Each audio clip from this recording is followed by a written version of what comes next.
Welcome to Phone Transformer. In this video, we'll show you how to add labels to a location in Google Maps so you can easily save and organize your favorite places. Step 1. First, grab your phone and open the Google Maps app. Make sure you've updated it to the latest version and don't forget to log into your Google account. Step 2. Next, look for the place or location where you want to add a label. You can search for it using the search bar or scroll through the map. Once you've found it, tap and hold on that location to drop a pin. Step 3. Now, after the pin is dropped, a menu will appear at the bottom of the screen.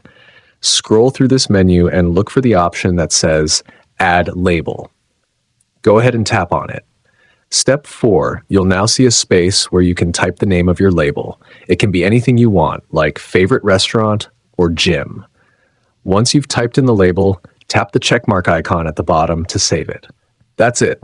Your label is now added, and you can see it anytime you open Google Maps.